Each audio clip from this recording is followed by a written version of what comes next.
Assalamualaikum warahmatullahi wabarakatuh. Alhamdulillah. Wassalatu wassalamu ala rasulillah. Wala hawla wala quwwata illa billah. Amma ba'd. Pada hari ini, pelajaran kita ialah berkenaan dengan syirik kepada Allah Subhanahu wa taala. Sila buka buku teks anda dan lihat pada muka surat 101. Pelajaran yang ke-9, iaitu tajuk jauhi syirik.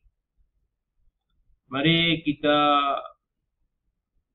lihat apakah isi kandungan pelajaran kita pada hari ini. Kita terus kepada muka surat 102.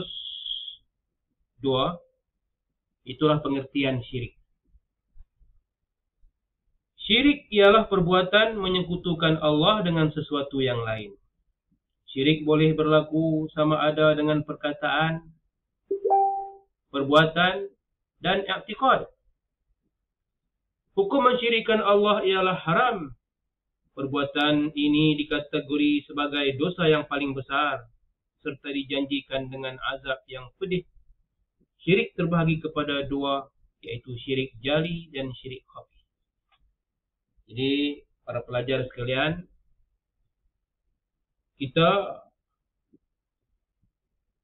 mendapat pengertian mengenai syirik dalam muka surat ini, iaitu syirik ini perbuatan menyekutukan, artinya menduakan Allah dengan sesuatu yang lain.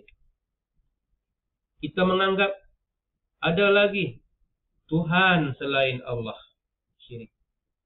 Atau kita menganggap ada lagi yang berkuasa selain Allah, syirik.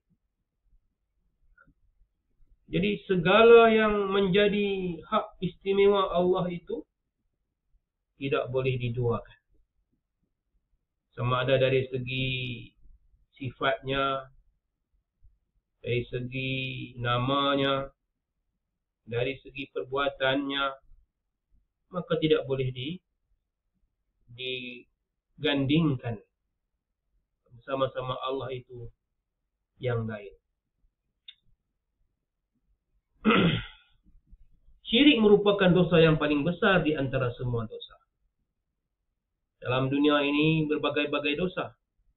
Ada dosa membunuh, mencuri, berzina, dan sebagainya. Namun semua dosa itu kecil berbanding dengan dosa syirik. Dosa-dosa yang lain semuanya tak boleh menanding besarnya dosa syirik. Dan dosa syirik ini merupakan dosa yang Allah tidak ampunkan jikalau seseorang itu mati dengan dosa itu. Berbeza dengan dosa-dosa lain. Dosa zina misalnya, kalau dia mati dalam keadaan berzina, Allah boleh ampunkan kalau Allah ingin mengampunkannya. Tapi dosa syirik, Allah dah jamin siapa yang mati dengan dosa syirik, tiada keampunan untuknya. Ini kerana syirik merupakan dosa yang sangat besar, menduakan Tuhan. Dan syirik ada dua jenis, iaitu jali dan syirik khafi.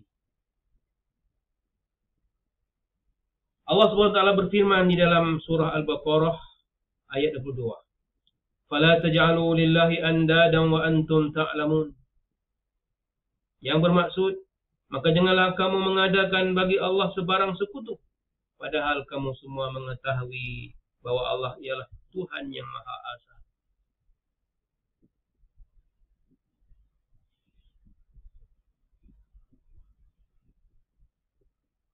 Dan lihat, apakah itu syirik yang syirik jali? Syirik ada dua. Syirik jali ini apa dia? Syirik jali ialah mempercayai atau mengaku bahawa adanya Tuhan lain selain Allah atau menyembah selain Allah yang asa. Syirik jali dikenali juga dengan syirik besar. Di mana syirik jali? Contoh keadaan yang membawa seseorang kepada syirik jali. Menyembah berhala. Menganggap berhala itu sebagai Tuhan. Disembah. Ini syirik yang jelas. Syirik besar. Atau menyembah matahari, bulan atau lain-lain. Atau meminta doa dan pertolongan kepada selain daripada Allah. Minta doa kepada sesuatu yang lain selain Allah. Jadi doa ini merupakan ibadat. Maka apabila satu orang itu berdoa kepada yang lain daripada Allah, itu merupakan syirik yang jali. Akibat orang yang mengamalkan syirik jali merosakkan akidah. Akidah dia rosak, hilang pergantungan kepada Allah, berdosa besar dan dimurkai Allah, kekal dalam api neraka. Kita tengok pula syirik yang kedua, iaitu syirik khafi. Syirik khafi ialah tidak meletakkan Allah sebagai yang mutlak dalam niat ketika beribadah. Syirik ini dikenali juga dengan syirik kecil. Apa maksudnya? Maksudnya tidak ikhlas kerana Allah. Seperti dia beribadat, tujuan ibadat dia kerana riya, maka dia telah menyimpan kesyirikan yang kecil di dalam ibadahnya. Seperti juga dia bersifat ujub, itu merasa kagum dengan dirinya sendiri, atau takbur, sombong. Ini semua adalah syirik kecil. Keadaan seseorang yang membawa seseorang kepada syirik khafi, riya dalam ibadah, iaitu melakukan sesuatu ibadat bukan kerana Allah semata-mata. Seperti orang yang melakukan ibadat kerana mahu pujian atau tempat dalam masyarakat. Akibat orang yang mengamalkan syirik khafi menghapuskan pahala amalannya, sukar menerima pandangan orang lain, menimbulkan permusuhan, dibenci masyarakat, mudah berputus asa. Jadi ini merupakan syirik khafi. Okay. Jadi untuk pelajaran hari ini kita telah mengenal ada dua jenis syirik. Itulah syirik jali dan syirik khafi. Syirik khafi ini banyak. Syirik khafi ini banyak. Syirik inilah yang Nabi Muhammad SAW gambarkan dalam sebuah hadis. Seperti semut hitam di atas batu yang hitam di malam yang gelap. Dia sukar untuk dikenal. Jikalau tidak berhati-hati, kita akan terjerumus ke dalam syirik ini. Termasuklah syirik khafi ini, percaya kepada ramalan-ramalan bintang, nasib. Itu syirik. Percaya kepada kuasa cincin yang kita pakai, tangkal azimat. Ini semua merupakan bentuk-bentuk, contoh-contoh syirik kecil. Syirik besar tadi yang terang-terang menyembah, beribadat kepada yang lain daripada Allah Subhanahu Wa Taala, itu syirik jali.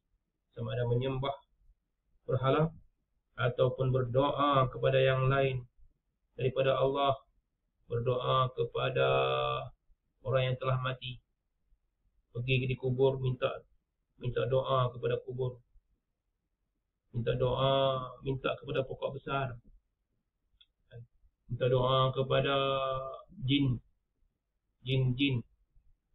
dan sebagainya. Itu syirik besar. Wal-iyazubillah. Cukuplah segera itu untuk hari ini, pelajaran kita tentang syirik dan bahagian-bahagiannya. InsyaAllah di kesempatan lain kita akan sambung perbincangan mengenai syirik ini lebih mendalam.